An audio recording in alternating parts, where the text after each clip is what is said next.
Hello and welcome, or welcome back to my channel. My name is David Novak.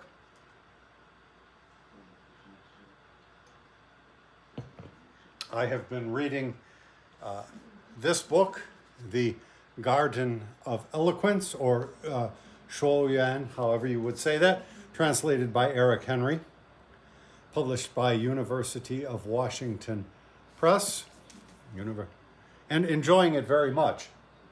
This, along with the Huainanzi, which I recently finished, may well prove to be two of my favorite books. This is just a compendium of anecdotes. And I've been on this Chinese, early China project, early Chinese literature project. And so I have encountered an awful lot of these stories before, but this is almost like the perfect place to encounter these if it is your first time to dip into this body of literature, and particularly if you don't intend to read everything. I am trying to read as much as I can, but I'm also hoping that this project finishes by the end of the year. I went to the library today. The Chicago Public Library has been having great troubles with books that one requests, books that one puts on hold. Normally it was a smooth process. After a couple of weeks, they would generally show up. Now they are showing up after possibly a couple of months, if you are lucky. But they may be settling that problem. Apparently it was a problem of not having sufficient drivers. And all of a sudden, a whole bunch of these books that I have had on hold have shown up. So I went to the library, picked them up, and then I find myself in a dilemma. Many of these books, and I'm going to show you them and read some bits from them, many of them pertain to this Chinese literature project, but I have at least 7 or 8 primary texts first, which I want to finish up before I go into these texts, which are possibly secondary. But let me just show you the books that I came across, and as I say, read some excerpts when I have these meandering videos.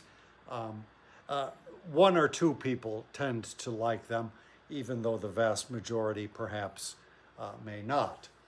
So one of the skills of this China project is just filling out year number 5 of a greater project in a way, which was a project to become a better reader. And even that was not merely a 5-year project. That was longer than that, but I determined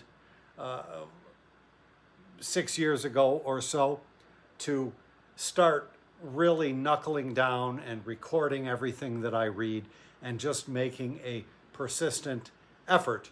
And so this is the 5th year of that. Before that, I was not a very good reader. And when one is not a good reader, one has to learn other methods of getting one's information and so forth. Now, years ago, I read Swami Vivekananda and mentioned him in this regard elsewhere one time on this channel, that he was reputed to be able to take any book and just read one sentence from the book and glean the entire argument. So he saved himself a lot of unnecessary reading. I have never been that good. However, when one is not a good reader, and when one does not have the time to read everything, it does behoove one to have techniques, to learn techniques, to scan a document, say, and pick out the salient bits. So recently I skimmed the memoir of Ilhan Omar, a representative from Minnesota, and got sufficient out of it to know that I don't need to read the whole book, so it will not count at my year-end tally as a book that I have read. But I scanned through just about all of the pages. Were I a faster reader, I'm sure it could have been tackled in a fairly short amount of time, but again, that's not my goal necessarily, and I've learned also that speed reading is not good for me, because it is actually the interstices, or the time in between reading, when one puts the book down, glances up from the page, and thinks about the sentence that one just read, or whatnot, or just goes off on some flight of fancy. That's where the critical activity occurs, not whilst one is engaged with the text itself. So, the first book that I will show you is by Xi Jinping, and I don't know what, this is a very, very brand new book. I am the first person to check it out, yet it came to me with this spot on it, and I don't know that I will try to clean it up. So this is one volume of something like 7 volumes of his speeches, not compiled by him. When I saw this front picture, I thought, oh, the vanity of man. I mean, he is not a bad-looking man, and so why put forth a likeness which is devoid of distinguishing characteristics, devoid of personality? I love some of the old photos of W.H. Auden, where you see every wrinkle that's been chiseled into his face. Now, he himself may have abhorred those photos. He may have abhorred growing old, etc., etc. But for the rest of us, I think it is a treat to have a photo like that, and I would rather. Now, this book has other photos in here which are pretty good. Here's one, a little bit more detail. The arm looks kind of weirdly foreshortened there. And then there are plates. And he's a good-looking man, to be sure, and was when he was young. But there you go. But one thing about him is that he seems to have led something of a normal life, or at least this is the man with his wife. Here he is in Ireland kicking out a ball. I'm sure that our obese, whatever you call that, our obese figurehead in the United States would be incapable of doing such a thing. Here he is with his wife, daughter, and father. I don't know how well you can see that, but these are just speeches, and I realized getting this text that this is not the final version of the text. And as I say, there are multiple volumes, but over the next, if it goes the way of other Chinese literature, a text like this is not considered sacrosanct. It is not considered a classic. And so for the next 150, 200 years, various editors will get their hands on this, and they will remove parts that are no longer pertinent. They will add parts, and they will consolidate, and so forth. And so one hopes at the end of some long period you will have a solid text that one can turn to, and that may even one day achieve the status of a classic. So I thought I would read a little bit from a speech given on May 24th, 2013, usher in a new era of ecological progress. Our efforts for ecological conservation and environmental protection will benefit future generations. We must be aware that it is a pressing and difficult task to protect the environment and control pollution, and that it is important and necessary to advance ecological progress. We must take a responsible attitude towards our people and future generations, be resolute in controlling environmental pollution, strive to usher in a new era of ecological progress, and improve the environment for our people to live and work in. Ecological progress is of vital importance to the future of the nation and the well-being of its people. I will leave off there, but he has delivered on some of the promise of those words. To be sure, at the same time, Obama, our president, Barack Obama, was saying such things and hoping to enact such schemes, if you will. But of course, he was thwarted diametrically by malefactors in our democratic system.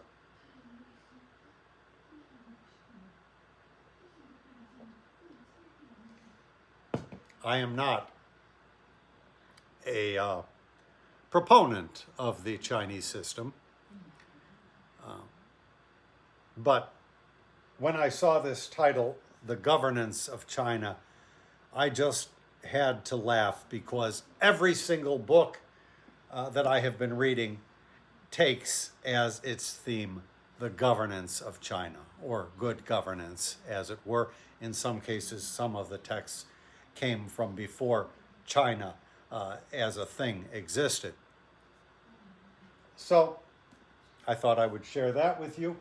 Now, a couple of other books came that are relevant to my current project,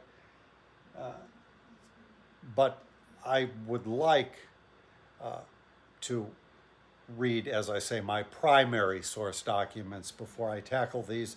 Hopefully nobody will put a hold on these and I can just keep them here through several cycles of the checkout process. So this is Women Shall Not Rule, Imperial Wives and Concubines in China from Han to Liao. So this, of course, covers my period. Let me read you a little bit from that.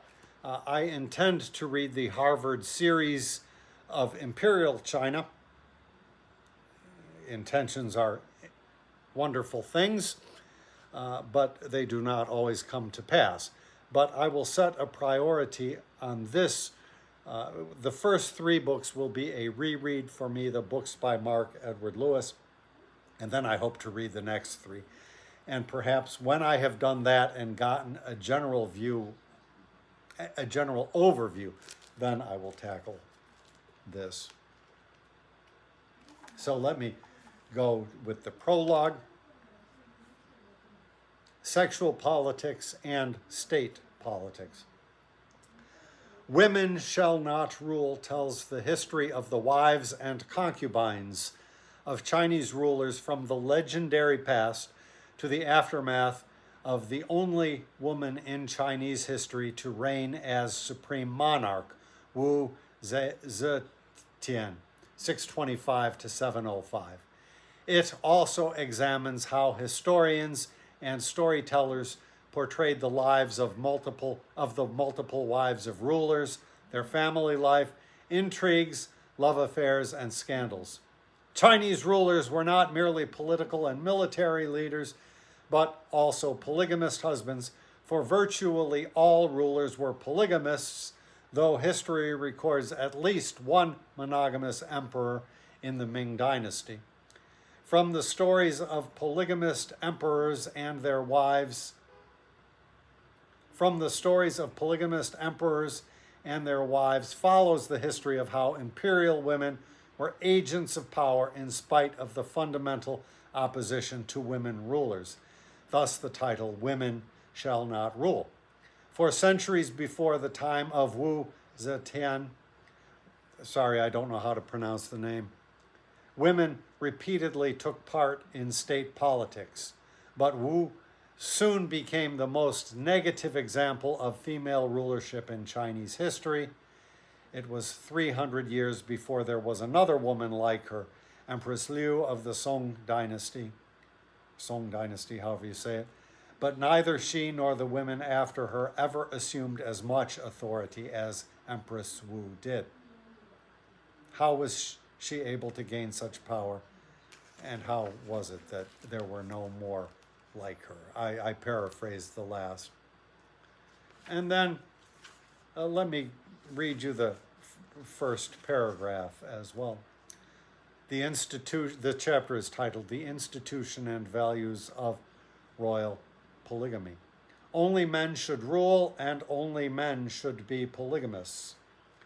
Two closely related norms in Chinese history were that only men should rule and only men should be polygamists.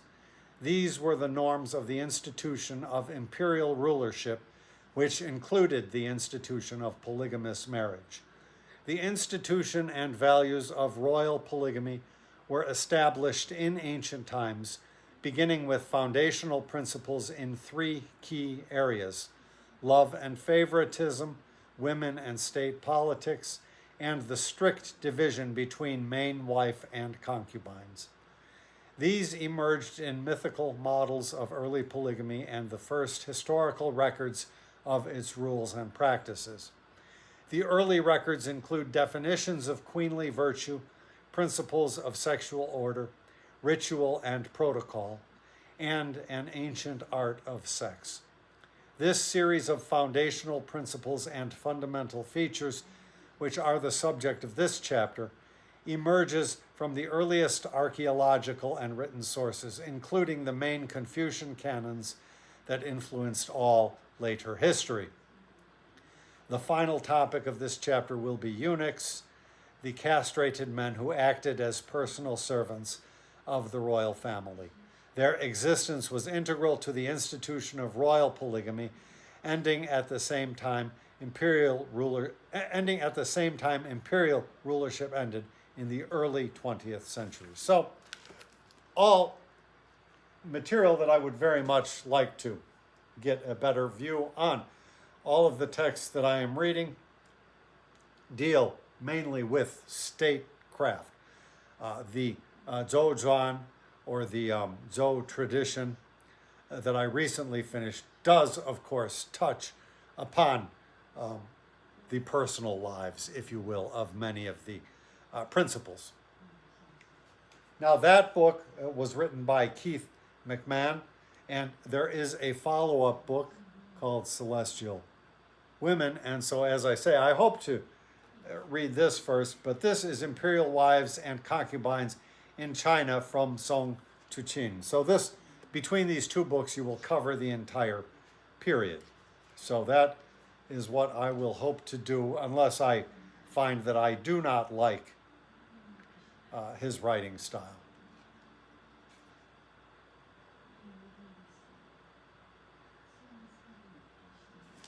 I'll just read from the prologue. After Wu Zetian. After the dethronement of Empress Wu Zetian in the Tang Dynasty, 618 to 907, it became a central mission of Chinese monarchy to ensure no other woman ruled as independently and powerfully as she had. No woman ever again ruled in her own right in Chinese history or used terms referring to herself as the highest ruler. Of the 17 remaining Tang emperors who followed Wu Zetian, only 2 had empresses who exerted significant power, neither of whom served as regents, while 11 of the 17 emperors failed to name empresses at all. It was as if the men in the aftermath of Wu Zetian had agreed to demote women from their most influential position in the empire. The 5 dynasties and the Song dynasty resumed the practice of regularly naming empresses. The song allowed 9 of them to rule as regents, though in its wariness of Wu Zetian-like behavior, it adopted new and stricter rules to define their roles. The Yuan dynasty saw the last of regularly strong women rulers and was followed by the Ming and Qin, both of which weakened the power of the empress. The Ming did so by suppressing the position of empress regent entirely, allowing only one to serve unofficially, while the Qing, for the most part, had such strong male rulers that women had neither the need nor the opportunity to participate in state politics in a significant way. Finally, however, one of the most powerful women in Chinese history appeared, Empress Dowager Cixi, 1834 to 1908, who served as regent 3 times and became the last dominant figure of imperial status before China's transformation into a republic. Many years ago, I saw a photographic exhibit. She exists in the times of photography and, of course, had a camera, and these photos were blown up real big. Quite an interesting exhibit, quite an interesting lady, if you will. So I hope to get to this. The next book that came in was the Yellow Emperor's Classic of Medicine. I have it in a translation by Ilhan, and that is the translation I prefer to read. Reviews online said that this translator does a lot of paraphrasing. But before I get to that book, which is a long way off, I will take the books side by side and compare them. This one is more popular than these others appear to be, so it may be getting called back by the library system. But I hope to get some sense of it. So the translator here is Maoshing, Ph.D. He makes a reference to Ilhan in the introduction, mistakenly misgendering her, I should say. And we need say no more about that. So, the last book that came in was by Ezekiel Mphahlele. I'm not sure how you would say this. You cannot even see that, can you? Voices in the Whirlwind. Let me show you the Voices in the Whirlwind and Other Essays.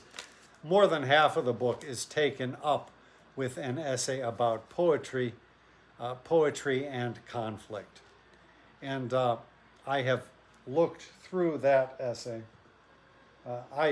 This book by the same author, I think this is the book that he is most famous for. He is a South African author. It's one of these books that came out, was a popular success, I believe, came out much later with a new introduction, probably describing the circumstances. It's been a while since I looked at this, but that new introduction really fell flat with me, and I just cast it aside.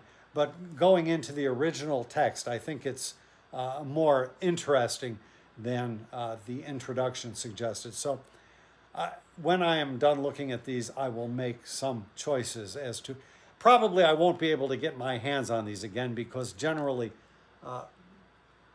books from Africa in the Chicago Public Library cannot be checked out. But somehow I got a hold of these while the system has been in a little bit of turmoil.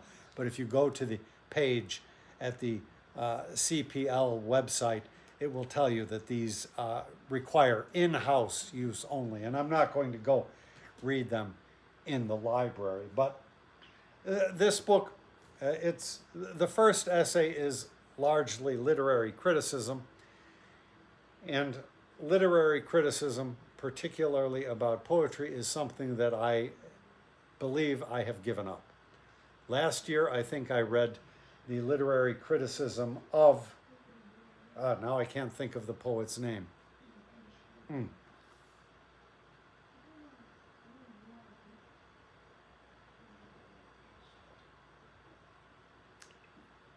he wrote that famous poem about the gunner in World War II and how he having gotten struck or whatever, the capsule or whatever that he's in had to get washed out after his death. God, what the heck is that guy's name? Well, it is of no matter. You can look it up or I can put it in the comments. But it was great literary criticism, especially when he talked about Robert Frost. But I have limited time. So not only must I scan books occasionally, but I have to cut out entire genres. It is all well and good. But I wish to read a healthy dose from this. People not of my generation and people of my generation who have not really been all that involved in literature, but people not particularly involved with poetry altogether should be aware of the name of Harriet Monroe, who is mentioned at the beginning. She was a pivotal figure in American poetry. She was the editor of Poetry magazine, headquartered here in Chicago.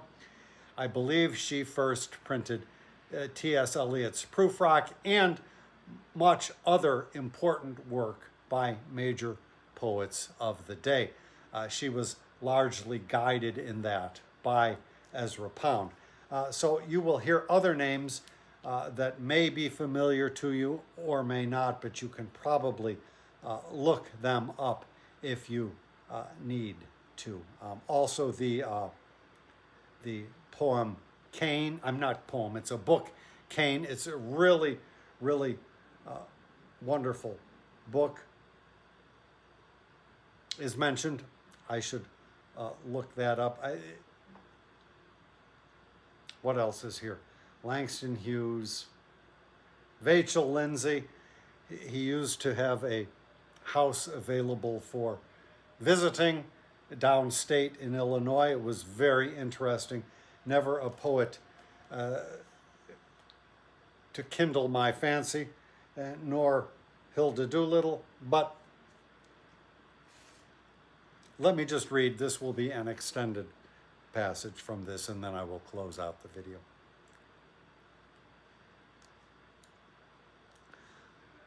While Negro business was focusing its energies on the black consumer, I should say that back in the day, the USA was central. What happened in the U.S. percolated outwards. It was felt all across the world. I believe the central position in that regard, that literary regard, it has been eclipsed with the political catastrophe which has overwhelmed my country, the United States, since its populace ignominiously chose to re-elect Donald Trump to its highest political office. So possibly some kind of transformation could occur and something else could happen that I will not be alive to see. One can hope.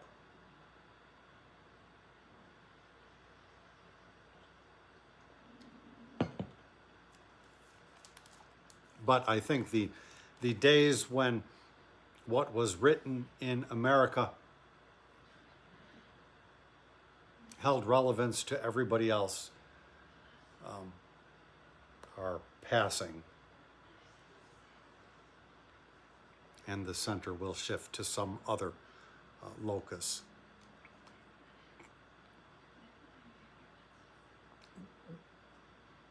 While Negro business was focusing its energies on the black consumer, the writer had to sell his material to the more economically powerful segment of America, the whites.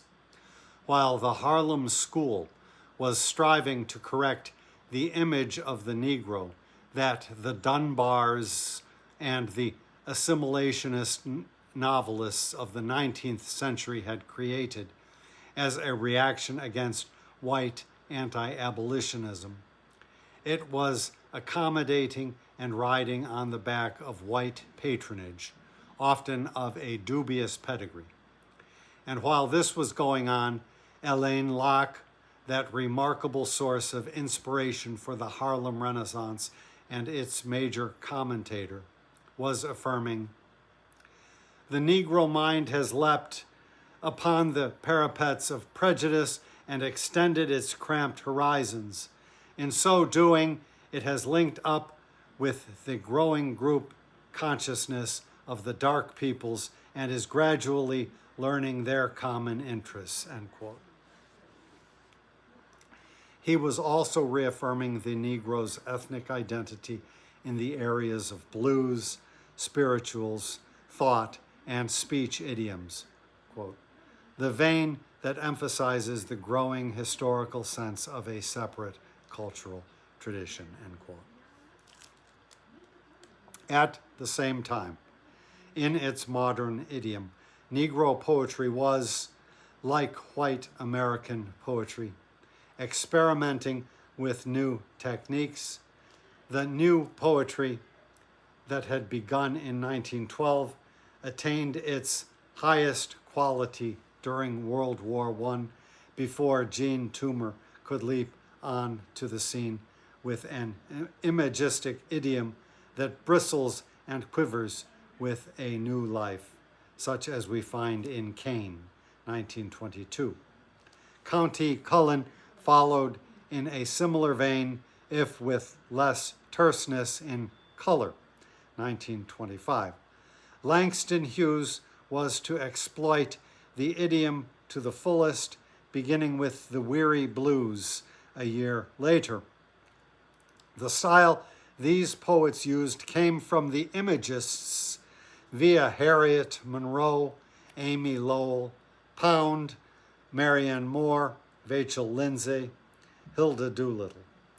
This was a happier contradiction about the Harlem School than the others I have mentioned. The language that was most naturally available to the Negro poets had to be that which the whites were trying to evolve to assert a Native American sensibility. Claude McKay, on the other hand, expressed a new feeling in a formal manner that mitigated much against the impact such new feeling would be expected to generate. His Harlem Dancer, 1917, Arna Bontemps says, represents, quote, "a poetry written from experience differing from poetry written from books and other cultural media," end quote. Together with other anthologizers, Bontemps regards the poem as marking the beginning of the new Harlem mood. Yet it is conventional, loaded with epithets which the poet overworks to do the feeling for him. This defeats the 20th century mood. In a strange way, it seems this stilted use of idiom says much about McKay's criticism of what he considered as the aimlessness of the Harlem movement, about his own conflict between the radical white left wing with which he was associated and Garveyist nationalism, about his sense of universality, about his eventual withdrawal from the Harlem scene.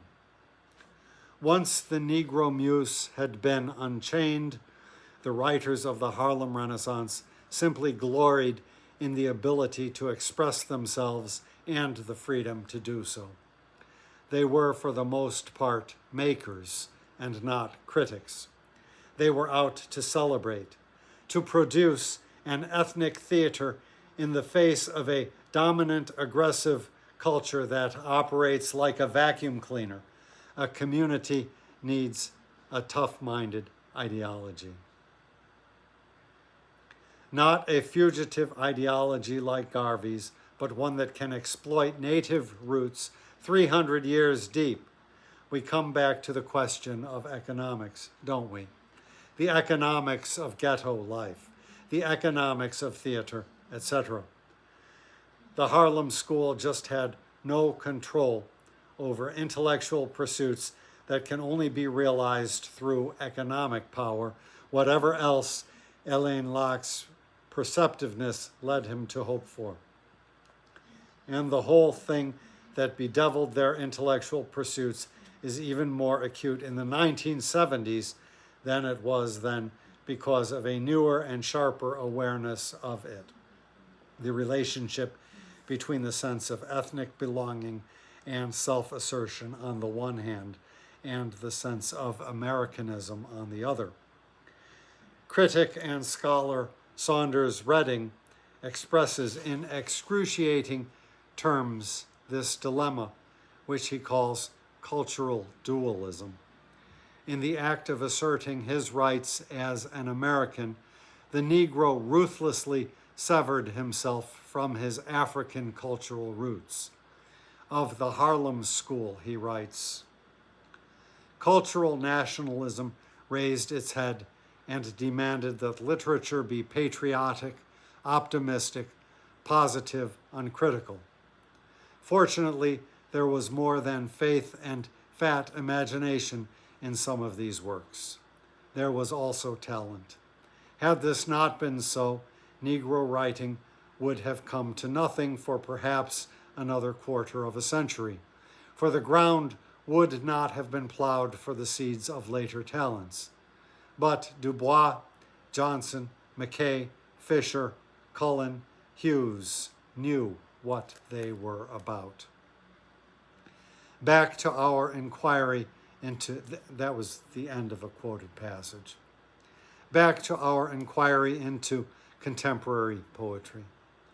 We seem to be all agreed that, as Addison Gale Jr. says in the introduction to his anthology, Black Expression, there are, quote, experiences universal in character, which form the basis of competent literature, unquote.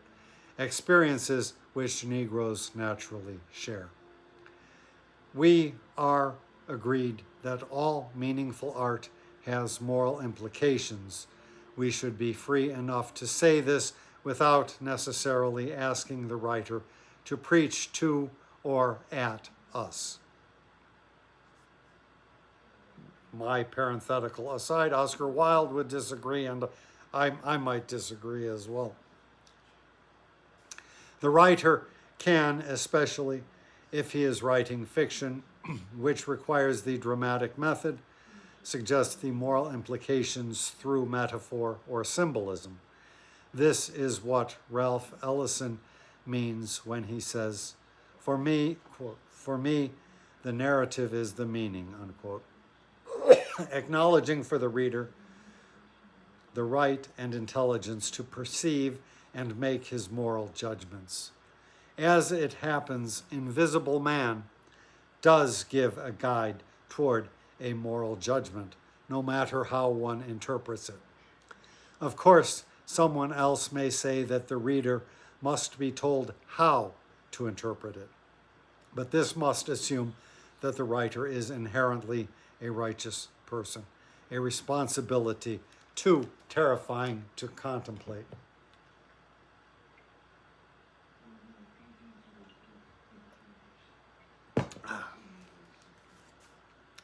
Addison Gale says, quote, the Negro critic approaches the work of art from a moral perspective.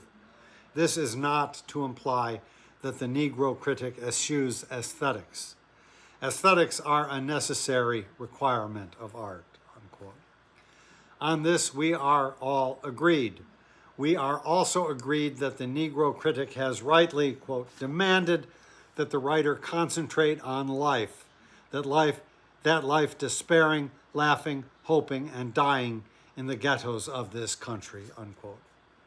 But it is not necessary to imply by this that it is a kind of criticism that is alien to the Western tradition. If it is, then there are very many rebels like the poet Carl Shapiro, critic Caldwell, and all those critics from Aristotle to Tolstoy who have demanded that literature should have a moral value. It seems to be merely a question of emphasis.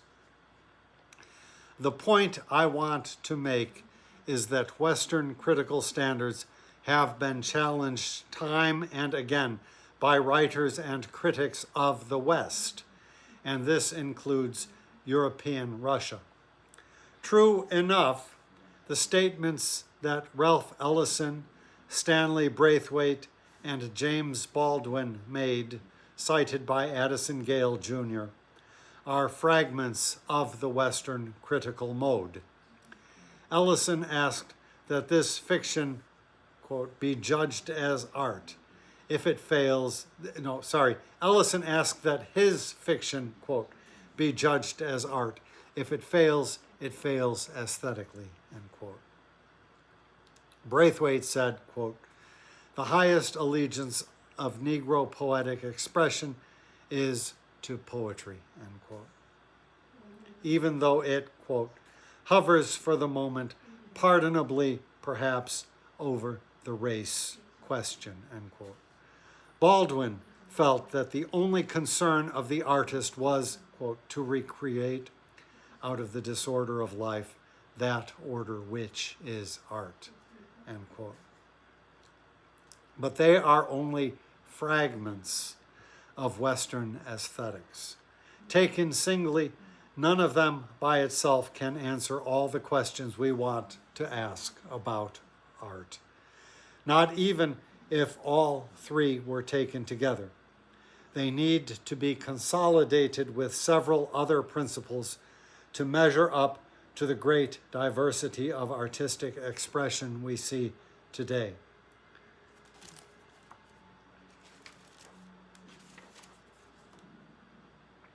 (1967-72).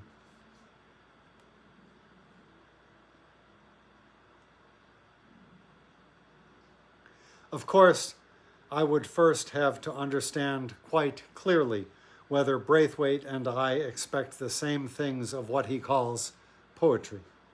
I equate poetry, for instance, with the inner meaning or truth of anything in space and time. If he means the same thing, I could apply his statement to a considerable body of good black verse. So could I apply Baldwin's general statement, short of accepting the statement that it is the only concern of the artist. If Ellison means by aesthetically only form, stylistics, and everything else but content, then I cannot apply his criterion to a work like Amos Tutuola's or any other novel that sprawls almost shapelessly in similar fashion and yet is still good, meaningful fiction. Footnote, check out that name, Tutuola, Amos. I am not making apologies for the perversion of certain regions of Western aesthetics and their resultant failure to assert the moral purpose of art. I am socialist and humanist and cannot condone, for instance, the stupidities and perversions of art that often result from the ethic of free enterprise and the greed that goes with it. Nor can I take seriously the people who urge that the true spiritual asylum for the black man is Islam and try to construct an aesthetic around the essence of their newfound fetish, which they bluff themselves into thinking is higher, worthier, more liberating than the Christian fetish. A footnote here, of course, I've talked about how Claude McKay felt he had to make a choice between the two and came down on the side of Christianity or Catholicism, largely because he felt it was the only force capable of resisting communism.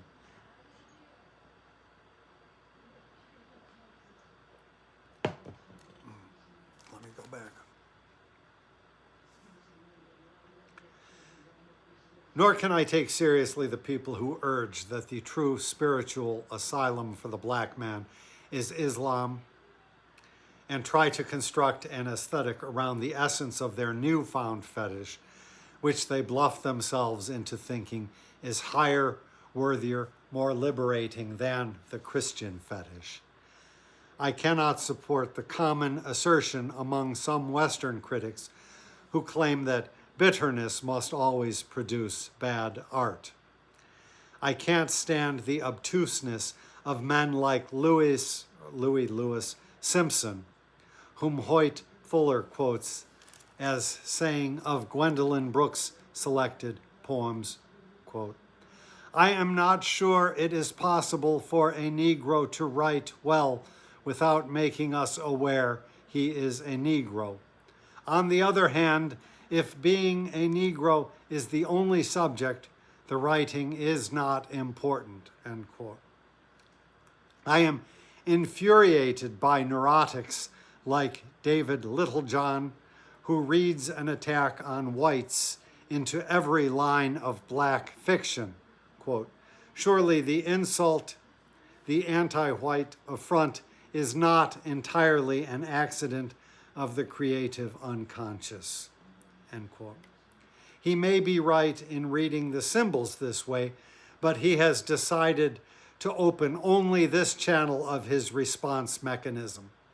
He is determined right from the outset, as his introduction indicates, to treat Negro writing as, quote, "the product of small minds that happen to be Negro," end quote. Often one wonders whether it is the prison the black man is trying to break out of in real life that Mr. Littlejohn is indignant about, or the mere fact that the prison is symbolically suggested.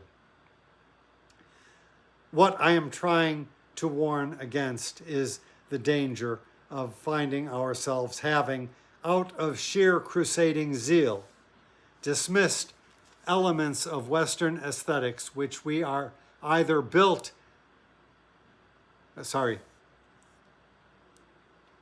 what I am trying to warn against is the danger of finding ourselves having, out of sheer crusading zeal, dismissed elements of Western aesthetics which are either built into our new modes of expression or which have been or are already being challenged by Western critics.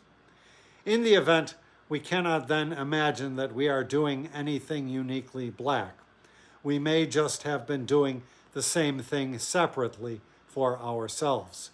Clearly, what is referred to as a black aesthetic has emerged as a black point of view so far. It is an axiom to say that only the black man can write authentically about being black.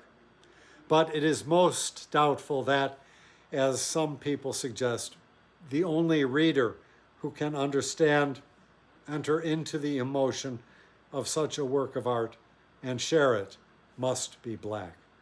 Or, put in another way, that a white reader can never do this. Richard Gilman has said as much of Eldridge Cleaver's Soul on Ice. He said that Cleaver's book and Malcolm X's autobiography were unassimilable, quote, unassimilable for those of us who aren't black. Negro suffering is not of the same kind as ours, end quote.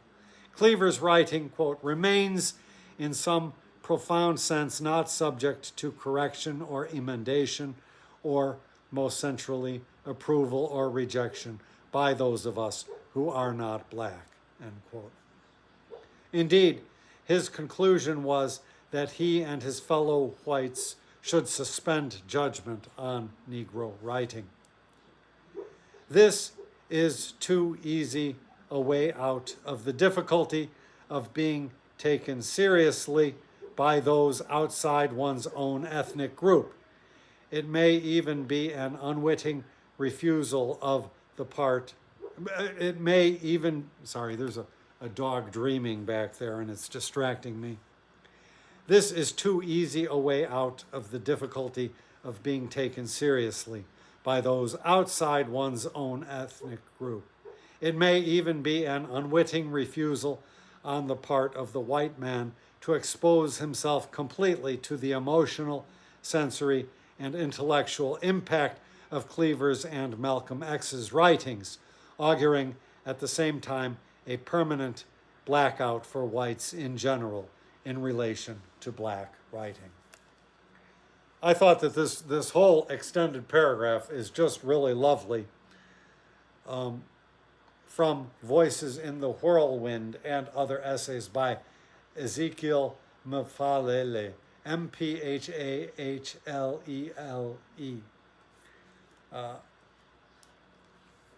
I have read most of the essay, but in a skimming fashion.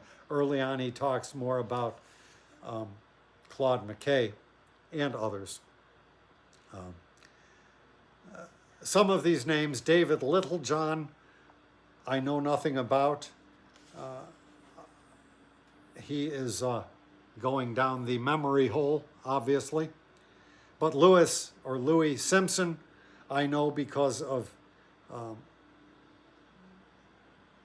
poetry which he wrote that remains pretty strong. So I have not gone much further than this. Here is the author of this book. And as I say, literary criticism, criticism about poetry is not my thing. But the theme of that, I think, goes a little bit beyond just poetry itself, such as Jefferson, I want to say Jefferson Davis. No, that was not his name. The poet.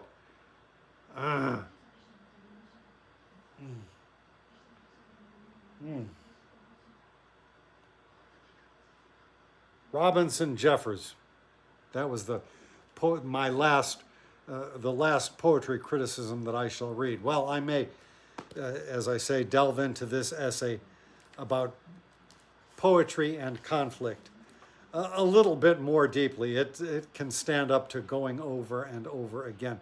And there are a couple of more essays, but that is really the main piece to this book. And as I say, the retrospective introduction to this book struck me as somewhat paltry, but the book itself seems pretty strong.